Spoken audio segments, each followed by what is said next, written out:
Hello everybody and welcome to what looks to be the last episode of our 3X playthrough, our Pacifist 3X playthrough of Endless Space 2. I'm joined as ever by the inimitable Space Tree Man, Chris Corline. I don't know what any of those words mean. Also, based on your calculations and assuming I don't snatch victory from your mathematically cold hands. Let me say, Chris, I would be delighted if you did that. Of course, sure. I would. Sure. Drama. Drama, conflict. I have some building to do. Oh. Wow, 14 turns for a museum. That's pretty bad production. Yeah, this production is actually legitimately terrible across the board on this planet. What, Oh, it's because I've colonized the two, No, it's just generally a shitty solar system. Fair. Shit. Fair. Is this... I'm still not sure what will happen with these fleets, but... Oh yeah, these came here and have, like... Yeah. I'm going to lose that quest, but I don't really care anymore. Let's be brutally honest. What's going on? Where's my buildings? I wonder where all my fleet ships are. So there's some lads over there. There's 15 ships. Surely I can split that fleet.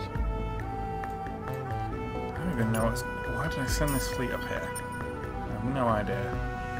It doesn't really matter anymore.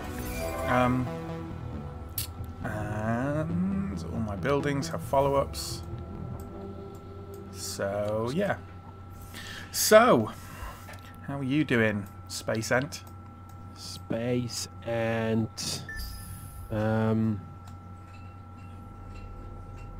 turns. That's much better. Oh, okay. I had a dream about this game actually last night. Did you? Except in my dream, it somehow turned into a really impenetrably cryptic trading card game. And like, I was just wondering why we couldn't just play Magic the Gathering instead, because this was shite. Oh. Sounds somewhat similar to the card game Race for the Galaxy, which I just bought. Oh, plug. You could do a video on that soon, maybe on the channel that's called The Time Called Bastard, now on YouTube, available for free. Yeah. Like, subscribe. Could be.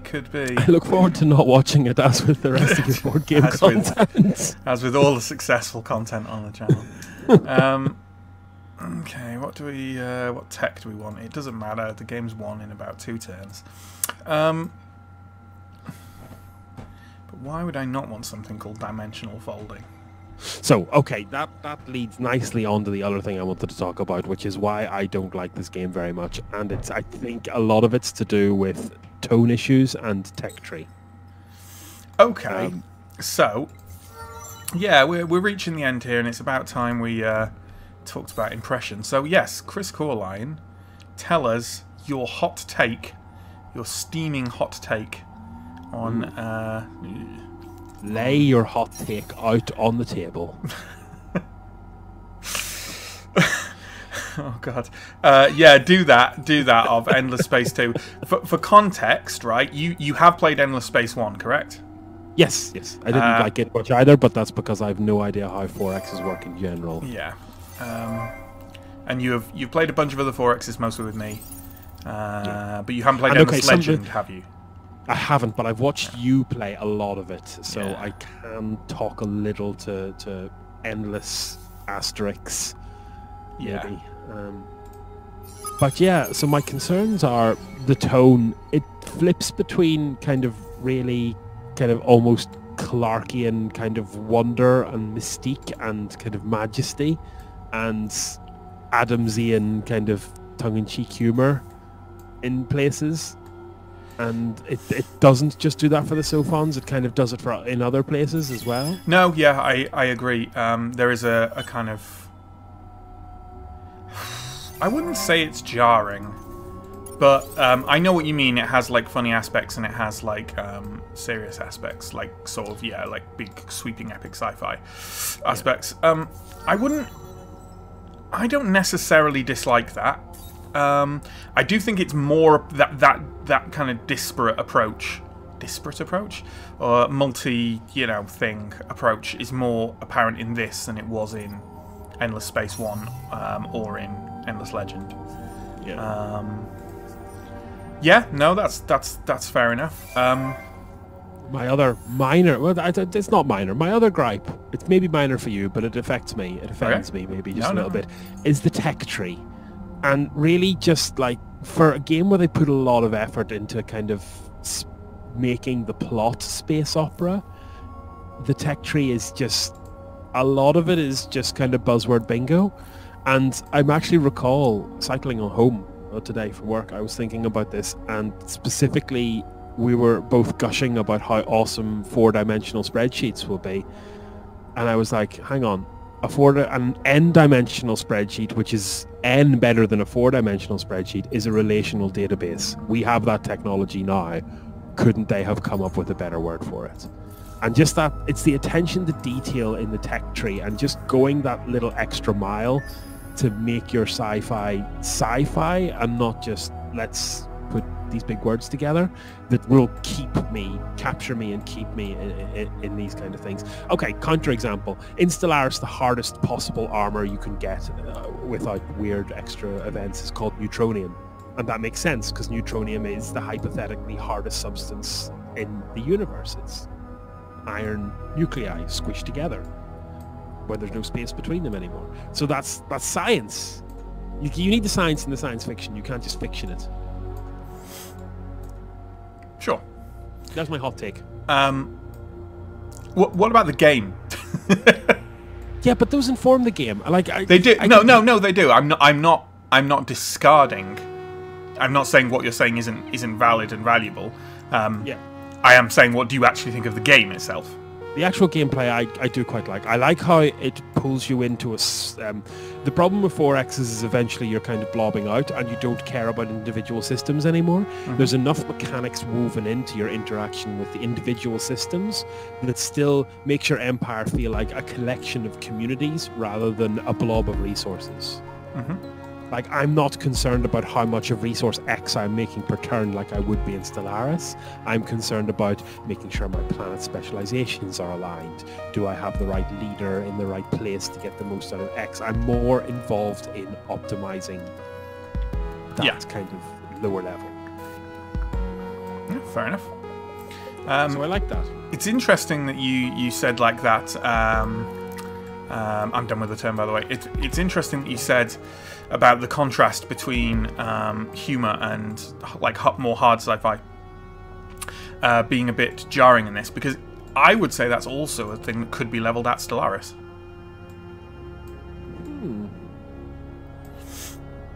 Which itself has a lot of like humorous little stories in it, but at the same time a lot of ones that aren't.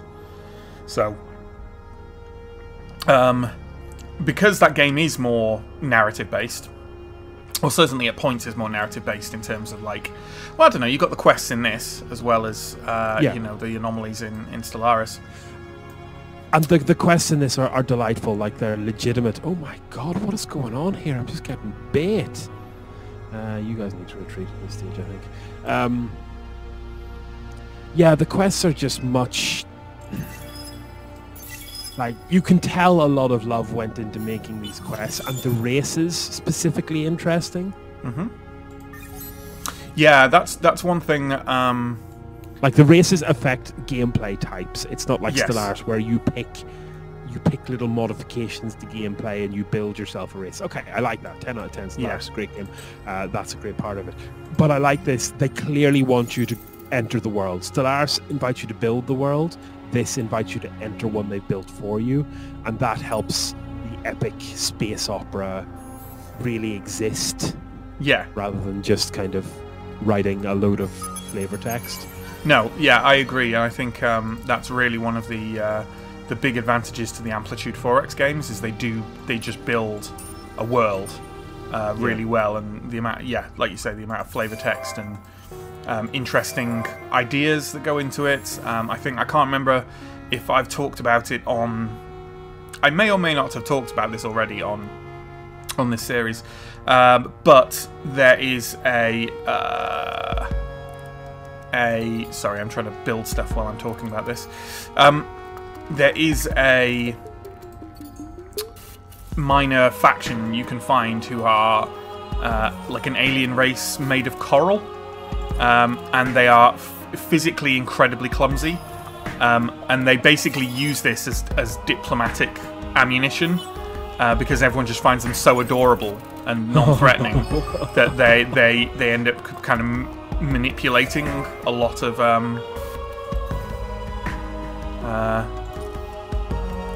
oh, I know what I was going to do with this. That's right. Yeah, they end up manipulating a lot of races into doing what they want because they're ridiculously adorable, which I found a really clever little idea. I'm also all for adorable things, frankly. Yes. So that's fun. Oh, can I do that? I can do that. I'm trying to absorb the amoeba. I'll intercept the kidnapper's vessel.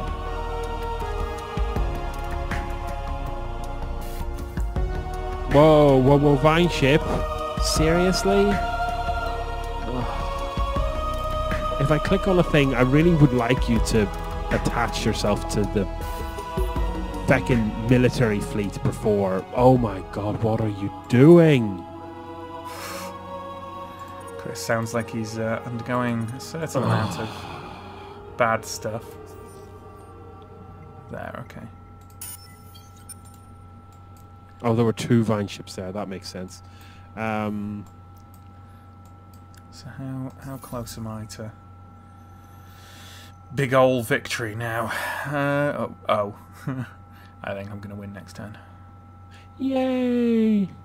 Bonus short episode for you guys this week. How about you guys repair? Why was that free? Oh, because I had the wrong fleet selected. Yeah, do you know what?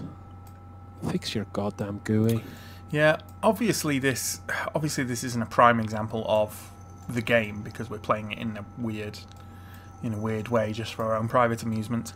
But yeah, I've played a couple of games of Endless Space 2 offline, and while I enjoyed it, and I think it is an improvement over Endless Space 1, I definitely prefer Endless Legend significantly. And there are many reasons for that. I don't want to get hugely into them, but I just feel like Endless Space 2 is more bounded by convention than Endless Legend, in terms of how much it wants to be a space 4X, as opposed to a 4X that is set in space. It's got the shadow of, as most space 4Xs do, it's got the shadow of Master Orion 2 hanging over it. Yeah. And it doesn't want to go too far away from that. One of the things I find a bit weird, which sounds like a bad complaint, about a lot of the recent Amplitude games is, like, I don't mind the tech trees, but the actual difference in whether you power for science or don't power for science in how long it actually takes to get techs seems to be like, oh, two turns instead of 3 turns. Which, hey, that is a 50% increase, but, like, I don't know, it just seems like it's the same in Civ 6, actually. Techs seem to get thrown at you really fast. Yeah, and you don't get a chance. Yeah, you're kind of... Yeah. That's a balance thing, though.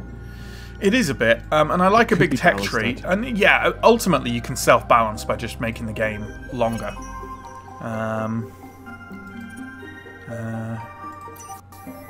Never did get to do something except fend off the militarists. Maybe I'll change government. That would be crazy.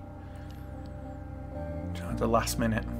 No, they're grand. Everyone's grand. They're all voting pacifists. I got pacifist as well. Ah! Cat attack! Do you reckon there's, like, riots between the pacifists and the militarists in my hometowns? I mean, there are in real life. So, probably, yeah. Pacifists. When will you learn? Boom. Oh no! Unexpected. So sad. I think that's an unfair defeat screen. You didn't actually blow up any of my cities. Describe your victory screen to me. My victory screen looks like just a load of big ominous ships hanging over a planet. You see, with what looks like bomb attacks going on beneath, which is not what's happened. Works. No, you could have at least done a different screen for each victory type. Like, I just see us giving us a hug, screen. But there's a slight sadness in my eyes. Yeah, like, oh, it's okay, I'll pay for your college tuition. My God, you were literally a full, like, 40%. Ooh, I get a victory. It looks like the families have wiped animation all though, competition like a from the galaxy, cutscene, including the old gods. Oh, The there we only are. problem I have now is what to do with all that dust. The only I didn't problem I out have anything now you. is I absolutely did not out anything you. I didn't even out food you in the end. That's insane. given that you're a food faction. Yeah, it is a bit. Okay, let's have a look at this. Oh, I had military, Jew. I could have kicked your ass. Wow. But to be fair, I came second. You did. Well done. Yeah. At points, you out-approvaled me as well. Oh, you did out-military me at the end. Just that little bump. Yeah, cool. I don't know what Empire Chronicles is, but okay. Back to menu. Yeah, so that was Endless Space 2. I want to play it again on Pacifist my playthrough. own without having to deal with you, but I've got a feeling the AI would crush me to death. The AI in this, as in most Amplitude games, is super feisty. Yeah. They're really, really interested in killing you with weapons. So, yeah, that's a thing as well. I know that there's a recent patch that brought a lot of diplomatic changes. That's supposedly for the better. I haven't really had the chance to explore those. No. But that's and obviously in our game we couldn't at all. Basically, I guess there's things we could have tried to do, but there's different kinds of alliances you can have now, I think, and stuff like that. Or am I thinking? No, I'm thinking of the upcoming Civ 6 expansion, Rise and Fall. That, yeah. I'm getting my 4X news confused. Yes, news confused. Confused, yes. Well, yes. Hopefully you'll join us again. We're going to try a 5X next time. Yeah, we're going to add... basically just sex. It's basically Civ 6 but naked. Yeah, I'm trying to think of a sex word beginning with E and I can't. Beginning with X. Yeah, I'm ill. I'm Xylophone. ill. I can't think of these things. Expand, exterminate, expose. Expose.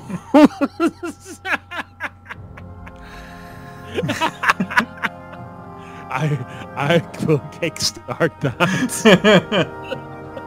Oh God, it's combining all the best bits of civilization and flashing. Yeah. Well, that's one for the highlight reel. Oh, Jesus. Yeah, we'll join you again soon for more action with Matt and Chris. Until then, have fun. Check out the rest of the channel, and we'll see you later. Bye.